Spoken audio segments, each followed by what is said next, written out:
आणि बदलापूर शहरामध्ये पुन्हा एकदा काल पोस्को अंतर्गत गुन्हा जो आहे तो नोंदवण्यात आलेला आहे. खरं तर पालकांमध्ये खूप संतप्त प्रश्न निर्माण होतोय की वारंवार या घटना जर बदलापूर शहरात घडत आहे तर याला जबाबदार कोण? शिक्षण विभाग देखील याकडे कुठेतरी दुर्लक्ष करत आहे का? एक बदलापूरच्या नगराध्यक्ष म्हणून आपली काय भूमिका असणार? मी मागे एकदा जेव्हा बदलापूरमध्ये असं पॉस्कोचं प्रकरण घडलं होतं तेव्हाच मी सर्व शाळांना बोलवून ताकीद दिली होती आणि सर्व बसवाल्यांचं पण त्यांनी व्हेरिफिकेशन केलं पाहिजे. बसमध्ये सीसीटीव्ही असो, जीपीएस ट्रॅकर असो, हे सगळं असायला पाहिजे. इव्हन महिला क्लीनर असायला पाहिजे. ही मी कंपल्शन केलं होतं. ज्या दिवशी ऍबसेंटी असेल त्या दिवशी तुम्ही त्याचं रिलीव्हर द्या, पण महिला क्लीनरची ऍबसेंटी नसावी हे मी ताकीद दिली होती.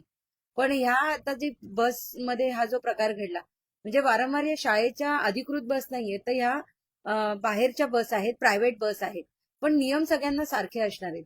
त्याच्यामुळे आरटीओ ऑफिसला मी पत्र तयार केलेलं आहे आजच, आणि मी स्पेशली मुख्यमंत्री साहेबांना पण या संबंधित पत्रव्यवहार करण्यासाठी मी आज पत्र तयार करायला घेतलेलं आहे की प्रायव्हेट बसेस जरी असल्या शाळांना तरी त्यांनी सुद्धा सगळे नियम पाळले पाहिजेत. सगळ्या अटी शर्तींवरच त्यांनी उतरलं पाहिजे, तरच ते शाळांना बसेस वापरू शकतात अशी ताकीद त्यांना दिली पाहिजे.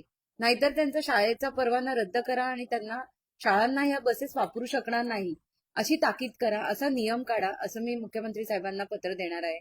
तसेच आरटीओच्या साहेबांना सुद्धा मी पत्र व्यवहार करायला चालू केलेला आहे की आपण यामध्ये सिरियसली थोडस इम्प्लिमेंटेशन करा आणि ज्या बसेस इव्हन परवाना नाहीये किंवा नियम पाळत नाहीये अशांचं लायसन रद्द करा आणि त्यांना घरी बसवा, जेणेकरून एखाद्याला जर वचक बसली तर सगळ्यांना ती शिक्षा पोचेल आणि सगळेजण अलर्ट होतील आणि त्या कुठल्याही नियमाच्या विरुद्ध जाण्याचं ते हे करणार नाही.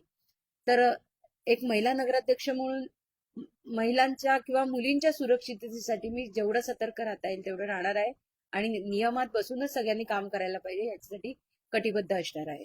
कुठेतरी पालकांचा देखील या ठिकाणी बघायला मिळतो आहे का? कारण खूप वेळेला अशा घटना घडत आहेत की जेव्हा बसमध्ये मावशी नाहीये, सेविका असणं गरजेचं आहे, मग पालकांचं याकडे दुर्लक्ष आहे का? पालकांना काय? नाही, आपण पालकांना दोष देऊ शकत नाही, कारण काय असं झालंय की वर्किंग पेरेंट्स असतात, बरेचसे पेरेंट्स वर्किंग असतात.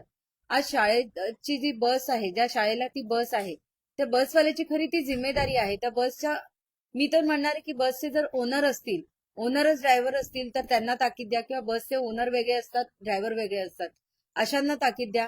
आणि महिला क्लीनर असल्याशिवाय जर तुमच्याकडे महिला क्लीनर आज ऍबसेंट आहे तुमची काही कारणास्तव, तर तुम्ही सगळ्या पॅरेंट्सना इन्फॉर्म करा आणि तुमची बस त्या दिवशी बसलाच सुट्टी घ्या, जेणेकरून भले मुलांची सुट्टी होईल किंवा काही होईल पण मुलं सुरक्षित राहतील शाळेमध्ये.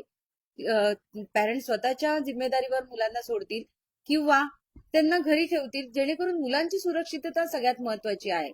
तर पॅरेंट्सनी पण प्रायव्हेट स्कूल बसमध्ये सुद्धा मुलांना पाठवताना पूर्ण नियमांचं पालन त्या बसवाल्यांनी केलेलं आहे का नाही हे तपासून घेणं जास्त गरजेचं आहे.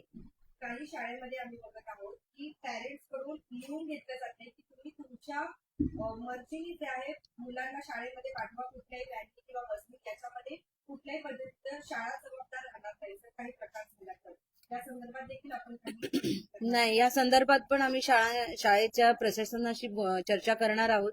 लवकरच आम्ही त्यांची भेट सुद्धा घेणार आहोत. आणि शाळेत येणारा विद्यार्थी हा शाळेची आणि त्या बस चालकाची, जे बस ओनर आहेत किंवा चालक आहेत त्यांची सगळ्यांची जिम्मेदारी आहे. फक्त पॅरेंट्सच त्याला जिम्मेदार नाही तर सगळेच त्याला जिम्मेदार आहेत. सुरक्षा, लहान मुलांची, शाळकरी मुलांची सुरक्षा सगळ्यात महत्वाची गोष्ट आहे, बाकी कुठल्याच गोष्टी महत्वाच्या